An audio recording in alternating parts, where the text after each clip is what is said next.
Senate President Escudero tiniyak na sasailalim sa mandatory random drug test ang Senado ngayong 20th Congress. Brigada Ann Cortez, ibrigada mo! Brigada Live Report. Sinagot na ni Senate President Cheese Escudero ang liham na ipinadala sa kanya ni Senate Minority Leader Tito Soto kung saan humiling ito sa kanya na sumailalim nga muli sila sa Senado sa isang mandatory random drug test.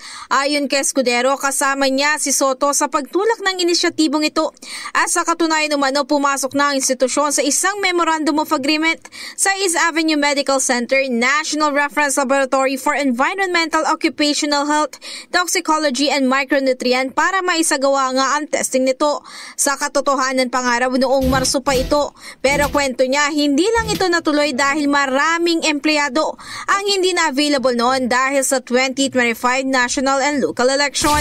Sa ngayon, tinayak ng senador na inaayos na lang nila ang bagong polisiya sa tulungan ng Medical and Dental Bureau, Senate Legal Council, Human Resources Management Service at maging Senate Committee on Mental Wellness. Ayon kay Escudero, layo ng kanilang ginagawang review sa polisiya na matiyak na mas magiging epektibo at transparent ang proseso para rito.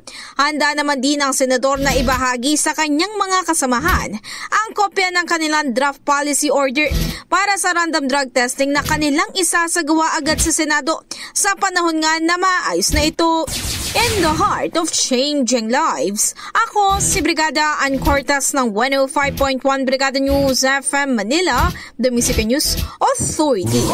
Ang bahaging ito ay hatid sa atin ng DriveMax Herbal Capsule. Lalaking angat, tumatagal.